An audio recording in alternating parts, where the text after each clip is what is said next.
भाव से लगे, तीन तीन के झुंड होकर वो वृक्षों का भाव वर्णित किया। सब जगह पर दर्शन करेंगे तो एक एक वृक्ष मिलेंगे, कहीं आंवले का मिलेगा, कहीं पीपल का मिलेगा, कहीं बड़ का मिलेगा, कहीं शमी का मिलेगा। और पितृलोक में जितना बड़ा पितृलोक है, उस पितृलोक में जितने वृक्ष मिलेंगे सारे त्रिवेणी के भाव से मिलेंगे। तीन तीन वृक्ष का एक भाव। इसलिए हमारे यहाँ त्रिवेणी की जरा महत्वता रहती है पूर्वजों के लिए, पितरों के लिए।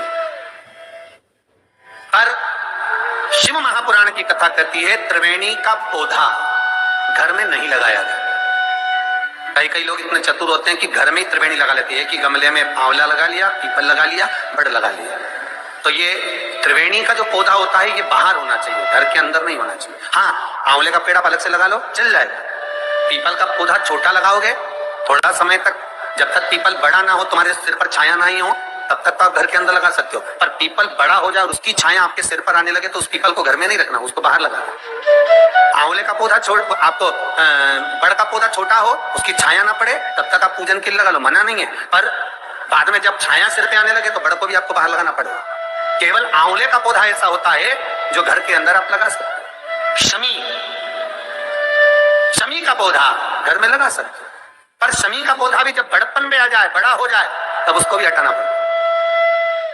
शंकर भगवान को जो बेलपत्र चढ़ती है, शमी पत्र चढ़ता है, उसमें बेलपत्र का जो पौधा है वो परमानेंट कितना भी बड़ा हो जाए वो सुख देगा। पर शमी का पौधा भी ज्यादा बड़ा होगा तो वो आपको हटाना पड़ेगा, ले जाकर लगाना पड़ेगा। छोटा है घर चले, पर निवेदन है कि बड़, पीपल और आंवले की त्रिवेणी आप गमले के अंदर ना बनो। आप गमले के अंदर, कई माताओं की आदत है कि त्रिवेणी कांग पूजने जाएंगे, त्रिवेणी पे कांति लगाने जाएंगे तो गमले में त्रिवेणी बना लो, बड़ का पौधा भी लगा लो उसी के अंदर, उसी में आंवले का, उसी में पीपल। वो शिव महापुराण वर्णन नहीं करती। त्रिवेणी बाहर, त्रिवेणी का पौधा बाहर हो, घर के अंदर नहीं। क्यों? शिव महापुराण की कथा में स्पष्ट कहा गया, जहां त्रिवेणी का पौधा गमले के अंदर होता है वहां उस स्थान पर महाराज कहीं ना कहीं क्लेश का भाव होता है, उस घर में शांति नहीं होती। क्यों? तो उसका भी व्याख्यान गरुड़ पुराण में कहा गया। क्या वर्णन किया गरुड़ पुराण में? कि जब जीव आत्मा को लेकर आया जाता है, सारे सुख दुख सब भोगने के बाद में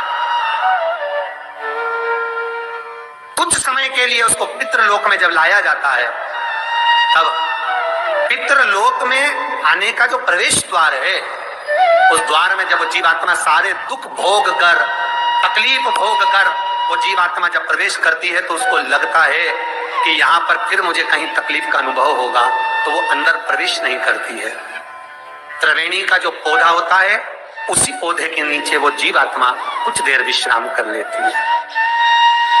इसलिए शिव महापुराण कहती है त्रिवेणी बाहर पूजी जाए, त्रिवेणी बाहर लगाए।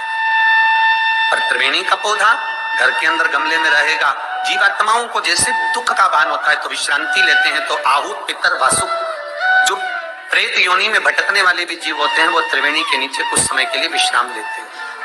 विश्रांति महाराज विश्राम। तो शिव महापुराण में और गणेश पुराण के अंदर एक बहुत सुंदर प्रसंग है। गणेश पुराण में जैसे दुर्गा का प्रसंग कहा गया है, कल उस प्रसंग को थोड़ा वर्णन करेंगे गणेश पुराण के, कि कौन सी दुर्गा किस चीज के लिए लाते हैं।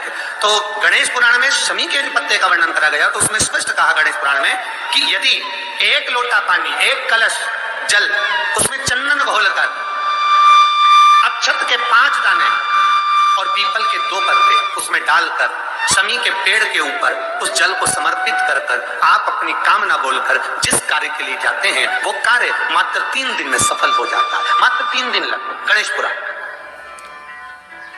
शमी पत्र का, शमी का जो पौधा आपको कहा था, बेलपत्री माता पार्वती के नैनशू से प्रकट हुई, रुद्राक्ष का पौधा शंकर भगवान के नैनशू से प्रकट हुआ, और शमी का जो पौधा है वो उमा और महेश, माता पार्वती का जो एक अवतार हुआ था, उमा अवतार। तो माता पार्वती 52 अवतार माता पार्वती के हुए हैं, उसमें एक अवतार माता पार्वती का उमा अवतार है। तो उमा अवतार जब माता पार्वती का हुआ था, तो उसके साथ में शंकर भगवान को महेश्वर अवतार लेना पड़ा।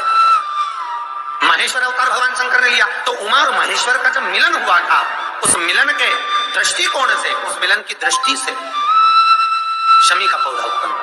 शंकर भगवान की जो जलाधारी है, बस उस जलाधारी का मुख उत्तर का होना चाहिए। घर में भी अगर शंकर भगवान का शिवलिंग रखते हैं अपन, तो शंकर जी की जो जलाधारी का मुख होता है वो उत्तर का होना चाहिए। उत्तर।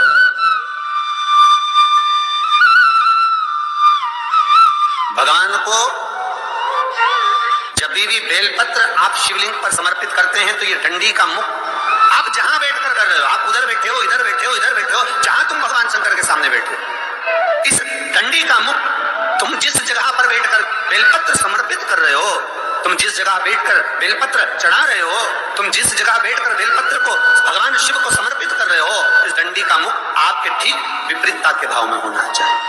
भगवान शंकर को जहां बैठकर चढ़ाओ, डंडी का मुख विपरीतता। महाराज, जब शमी पत्र भगवान शंकर को समर्पित करो, तो शमी पत्र की डंडी का भाग आपकी ओर होना चाहिए। बेलपत्र की डंडी विपरीता भाव और शमी पत्र की डंडी का भाव, शमी पत्र की जो डंडी होती है उसका भाग अपनी ओर होना चाहिए। ये वटकेश्वर महादेव कोई साधारण नहीं है हमारा। अदालत में केस चल रहा हो, प्रशासनिक कोई परेशानी आ रही हो, कोई एग्जाम निकल नहीं रहा हो, कोई केस अदालत में चल रहा है, नहीं निपट रहा, बड़ के पेड़ के नीचे शिवलिंग का निर्माण करिए और शिवलिंग का निर्माण कर कर, पूजन कर कर, घी का घृत का दिया लगाकर दही चढ़ाइए। उस दही को वापिस हाथ से चम्मच में निकाल लीजिए। उस दही को रख लो, शिव जी की पूजन अर्चना कर कर भगवान भोलेनाथ के शिवलिंग का विसर्जन कर दिया। दही जो चम्मच में निकाला है उसको एक रुमाल में लगा लीजिए, चाहे स्वस्तिक बना लो, चाहे छापा लगा लो, बिंदी लगा लो। उस रुमाल को जिस एग्जाम में बैठ रहे हो उसमें जेब में रखकर ले जाइए। अदालत जा रहे हो तो उसको अपनी जेब में रखकर लेकर जाइए।